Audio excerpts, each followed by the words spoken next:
Yep, you saw me. There you go, guys. That's a fish.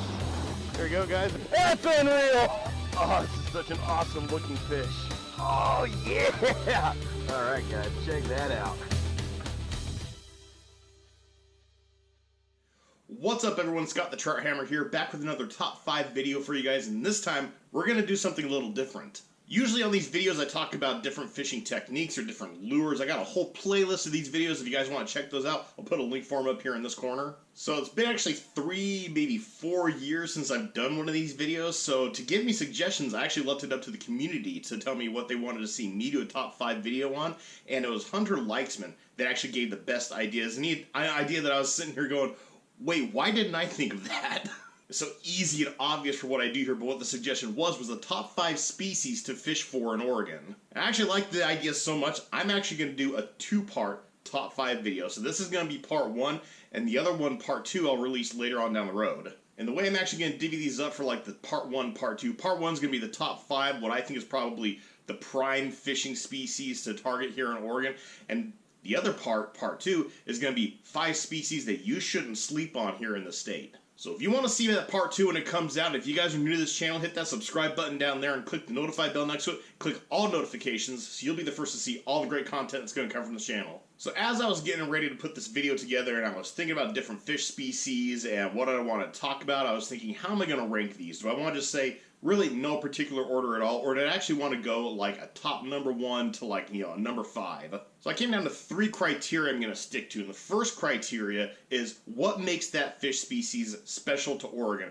What makes it something that people in Oregon love targeting, and what makes it unique to this place? People come to Oregon just to fish for that species. Second criteria is availability. How hard are they to find? How easy are they to find? Where do you have to target them? Is it easy to get there from a bank? Do you have to get a guide every time you go out to fish for them? Or can you just pack up some gear, head to the river, head to the lake, and catch these species? And the third criteria I'm going off of is the reward for these species.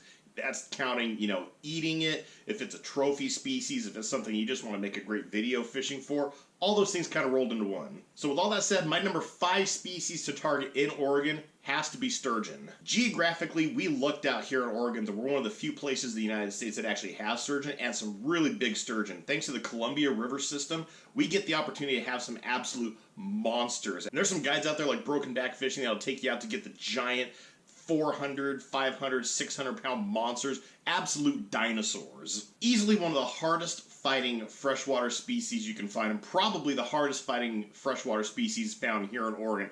I'm a large guy, I'm a former bodybuilder, former power lifter. Personal best deadlift 710 pounds. I can lift a lot of weight.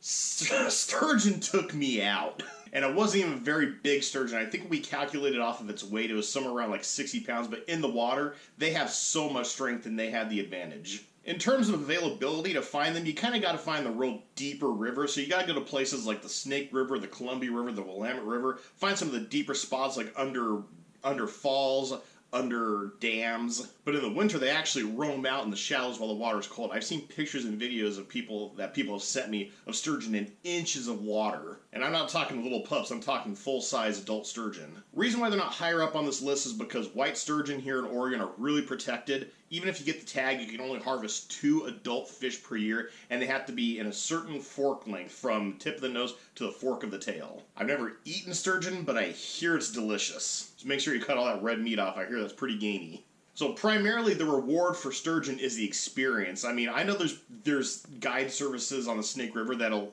they'll catch sturgeon and they'll kind of like put this like soft bit in its mouth and keep you in a certain spot where you can actually ride the sturgeon like a horse. Absolute freshwater monster fish, absolute reward of an experience catching them. One of the biggest reasons why people like to fish here in Oregon. My number 4 fish species to target here in Oregon is, you kind of knew it was going to come at some point, my namesake, trout.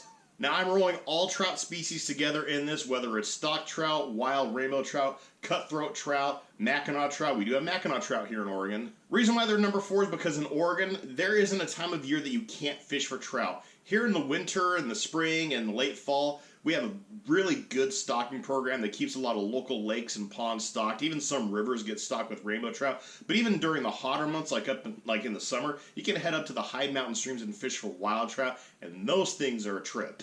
We also have an incredible coastal cutthroat trout population, so, I mean, you know, I guess that could have been on the other list to not sleep on those, but definitely something worth targeting. Those things, it's like an angry trout. They just fight twice as hard. Besides the obvious reward of them being a pretty easy to find and really good eating fish, one of the biggest benefits of fishing for trout is the locations you gotta fish for them at. Some of the most beautiful places in the world, whether it's a coastal river or a high mountain stream, you're taking in all the scenery that just makes Oregon what it is. And, you know, for an outdoorsman like me, someone who grew up in this area, someone who grew up doing stuff like that, that is just like, you know, my heart, my soul just soaks all that in. It's truly an experience. Just make sure when you head out fishing to check your regulations beforehand, because some streams you can only use artificial lures, and some streams you could use artificial lures or bait. My number 3 species to target here in Oregon, some people know it as fish candy, everyone knows it as kokanee. So what are kokanee? Kokanee are a salmon species. They're actually a sockeye salmon, they're landlocked, and unless you really know what you're looking for, unless you've caught them before or you've at least done some research, they're easy to mistake for a trout. They're almost the exact same size, almost the exact same tenacity, and fished for in a lot of the exact same locations too. So here in Oregon we actually have some locations that are absolutely loaded with kokanee. I mean, Green Peter Reservoir in particular, they breed so successfully in there that the limit per day is 25. 25! And if you've ever eaten kokanee before, you know why it's so popular. I've asked, you know, close to 100 people by now what their favorite eating fish is, and universally, like probably 75% of the time, I get told it's kokanee. But quite a few of our mountain reservoirs here in Oregon have a pretty healthy population of kokanee that you can fish for year-round. You just gotta fish at different depths for them, depending on the time of year.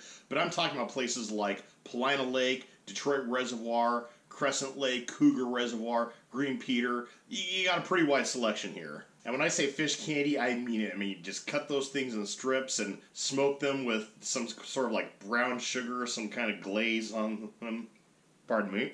Definitely one of the more rewarding fish species to get into here. Now, here's where I'm going to throw you a curveball, because you guys probably thought this is going to be number 1. But my number 2 fish species to target here in Oregon, I'm kind of rolling them in together because you fish for them in all the same locations, same time of year, a lot of the same tactics, just the regulations are different. Salmon and steelhead. For the longest time, the way I've tried to explain fishing here in Oregon is I've said, we are a salmon and steelhead state. People come to Oregon to fish for salmon and steelhead. People in Oregon go elsewhere to fish for things like bass. We get 2 amazing runs every year that begin in the spring and in the fall respectively, and each river offers a variety of different types of salmon to fish for. Steelhead, you know, some absolute monsters. Go ahead and search some of the images of steelhead caught here in Oregon and see the size of fish that populate this state. Now, whereas Oregon is one of the most popular destinations in the world to book a guide service to fish for salmon and steelhead, you can catch salmon and steelhead almost anywhere in the state from the bank. That's what I do. I don't own a boat. I don't own a drift boat. I don't have people that take me out guiding. I do all my salmon and steelhead fishing from the bank every year, and I do just fine. Some places are just a little more crowded than others. Now, I know some people are going to mention population decline, salmon and steelhead, and trust me, that's not due to overfishing. Sea lions! Excuse me, I'm allergic to mismanagement. Regardless, it's actually still one of the most reliable species to target here in Oregon because almost every river has them at some point in the year. Again, important to check your regulations before you go to make sure you can use artificial lures or bait, and also whether or not fishing is shut down in a certain area to allow the fish to spawn unperturbed. So, Scott, you're probably saying, you've already mentioned all the obvious species. You've mentioned sturgeon, you've mentioned trout, you've mentioned kokanee, you've mentioned salmon and steelhead. What is the number 1 species to fish here in Oregon as far as you're concerned? And it's really going to surprise you. It's probably one you didn't think of, but it is one of the, as far as I'm concerned, main features of fishing here in Oregon. It's one of the only places in the entire world you can fish for this species. My number 1 species to target here in Oregon is surf perch. So my eyes were open to surf perch fishing sometime around 2016, right before I actually started this channel, and boy was I missing out. And they're really one of the easiest species to fish for in Oregon too. Really the only obstacles are time to get to the coast, because I live here in the Willamette Valley, so time to get to the coast, and also the cost of specialized gear. And by specialized gear I mean just like a really long pole that can resist the salt water, and also Not required. I fished plenty of times in sandals and, you know, gym shorts, but chest waders, hip waders, they do help, especially if you're going to fish in the winter. So surf perch are available year-round. There's not a bad spot anywhere on the coast to fish for surf perch. There are some areas that are really popular to target just because they have the bathymetry that supports the species of fish. Areas they like to come feed, some areas they like to come spawn, but there really isn't a bad area that I wouldn't suggest targeting surf perch in. You can keep a limit of 15, and here's something you need to know about surf perch. If you catch a female that's pregnant, these fish species, they actually give live birth. Really surprised me too.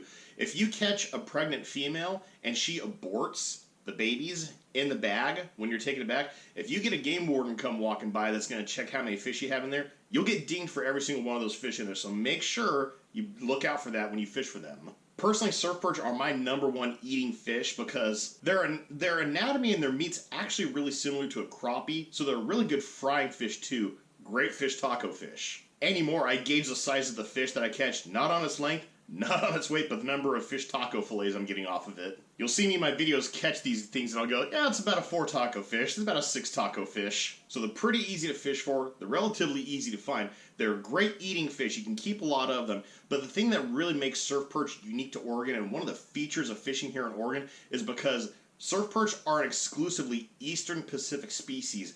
The west coast of Oregon, the west coast of pretty much the entire United States, is one of the only places in the world you can fish for surf perch. And like I've already said in this video, me being a sucker for the outdoors and scenery, come on, the beach. You literally just walk right up to the beach, cast out, and start catching these things. Blew me away the first time it actually worked. One other thing about the reward of surf perch fishing that I want to mention I just thought of is it's a little expensive up front to get the specialized gear, that being like the chest waders or hip waders, and also the poles, the line, the specialized reel, all these things to help, you know, resist the corrosion from the salt water. It's a little heftier of an initial investment, but the upkeep is next to nothing. Pretty much all you have to buy from then on is hooks, lines, weights, you know, lures, the least expensive stuff, and just the reward just keeps compounding with the number of fish you can get and number of dinners you get out of these things. Now, I think it's worth mentioning here in Oregon that we have a number of fishing groups that are pretty elitist. I would go so far as to say toxic on what you should fish for in Oregon. There's some people that say, if you're not fishing for salmon and steelhead, you're wasting your time. Honestly, to me, whatever you fish for, just fish for it and have fun. And there's probably going to be some people that are going to be going, how come you didn't mention this species? How come this species isn't higher up on the list? This is just my opinion. Take it as it is, whether you like it or not. But it's an opinion based on 30 plus years of experience fishing here in Oregon. But I want to know what you guys thought down in the comments below. Let me know what your top 5 species to target here in Oregon are. If you're interested in learning how to catch any of these species, I've got a ton of videos on my channel already teaching all these different fish species, lures, time of year, tips and tricks, you know, things to look for when you actually get to the water, anything to help you be more successful catching these things. Hit that like button for me if you haven't already. Hit that subscribe button down there and then click the notify bell next to it and click all notifications so you'll be the first to see all the great content that's going to come from this channel. Other than that, I want to say thank you guys so much for watching. As always, tips up, tight lines, have fun fishing.